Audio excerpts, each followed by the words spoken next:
In 1851, in what is now known as Iraq, archaeologist and explorer Sir Austin Henry Layard discovered a library with 22,000 tablets containing what we know to be the earliest writings on Earth. The writings date back to over 6,000 years ago when the region was known as Mesopotamia, Sumer, and Babylon. Amongst these vast writings is a story which mirrors the book of Genesis in the Bible. It tells a story of a great flood which reshaped the face of the planet Earth and all of her inhabitants. It tells a story of a tower built and the creation of the spoken word. One of these scrolls includes a star map of what appears to be a sun and its planets. The writings include detailed descriptions and maps of our solar system matching what we know today and beyond. It includes a 10th planet in an orbit between Mars and Jupiter. It is written that the 10th planet Nibiru was thrust into our solar system and collided with the planet Tiamat. The remaining bulk of Tiamat over time became Eridu, the Earth as we know it, and the rest of her became the asteroid belt. In retrograde to the other 9 planets, Nibiru took orbit around our Sun in a long ecliptic or apogee. Lasting 3,600 years, it passes between Mars and Jupiter. In recent years, based on the patterns of our known solar system, astronomers have been looking for a planet with this same orbit. In search of this planet, they discovered the planet Pluto. The search continues. According to the ancient texts, this detailed information was given to them by the Anunnaki, or those who from heaven to earth came. They described the Anunnaki as a reptilian race of gods which came to the earth in fiery ships from their home planet of Nibiru, the 10th planet. It is written that these Anunnaki came to the earth to mine gold and other elements to serve in protecting the atmosphere of their distant home planet. After a workers' revolt, the Anunnaki rulers began to genetically alter Cro-Magnon man to create a slave race, resulting in the human race. It was said that we were created by the gods in clay vessels. It is written that man was forbidden to depict the Anunnaki in their actual form. Just prior to the Great Flood, the bulk of the Anunnaki would return home, leaving numbers of them behind to watch over the earth. Anu was king. Assigned to Anu to heed his instructions. 300 in the heavens he stationed as a god, the ways of earth to define from the heaven. And on earth 600 he made reside, after he all their instructions had ordered. To the Anunnaki of heaven and of earth he allotted their assignments.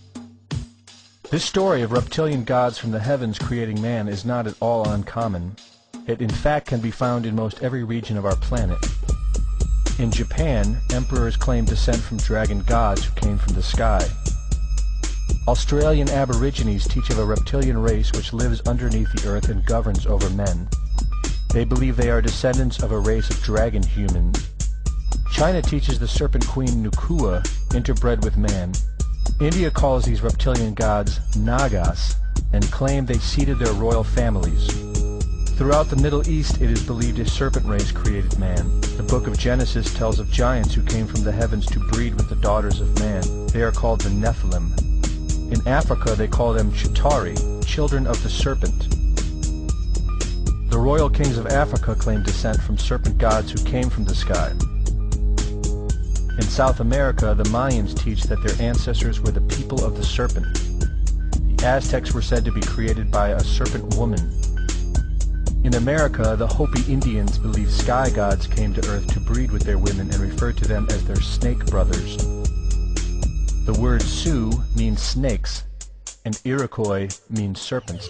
It seems the only places you will not find this historical story is where the history has been methodically destroyed. The descendants of King Anu in Sumeria and Babylon can be traced throughout time.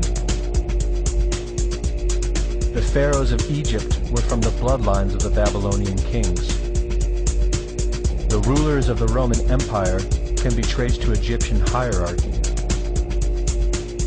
All throughout Europe, the royal families can be traced back to the great Roman emperors. 34 of the presidents of the United States are directly descended from European royalty, with the remaining 8 who are only closely related to these same bloodlines. In 1934, President Franklin Roosevelt placed the Great Seal, originally created in 1782 by the Freemasons, on the dollar bill. Represented in the Great Seal is a pyramid and the all-seeing eye, known to be used by the elusive society, the Illuminati. Strung together in conspiratorial confusion are secret societies such as the Illuminati, the Freemasons, and the Bohemian Club. In 1917, National Geographic did a story on a place in Montreal, California called Bohemian Grove. The story reports a place where the world's elite, members of the Bohemian Club, retreat to in late July and conduct an ancient occult ceremony called the cremation of care.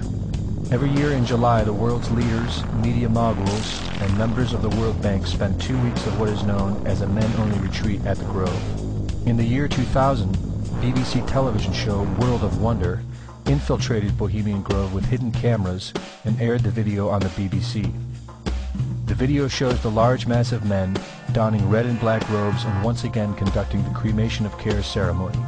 The altar is at the base of a 200-foot owl, the Babylonian symbol of the god Moloch, the god of human sacrifice. In the video, a body is delivered upriver to the altar where it is set on fire.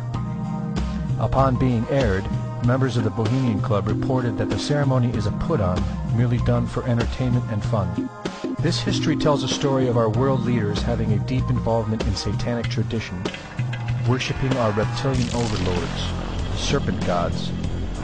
It poses the possibility that we may be and have always been enslaved by our leaders, no different than sheep or cattle.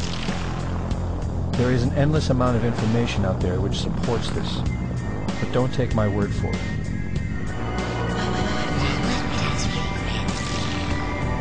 Well, son, a funny thing about regret is that it's better to regret something you have done than to regret something you haven't done. By the way, if you see your mom this weekend, be sure and tell her, Satan! Satan! Satan!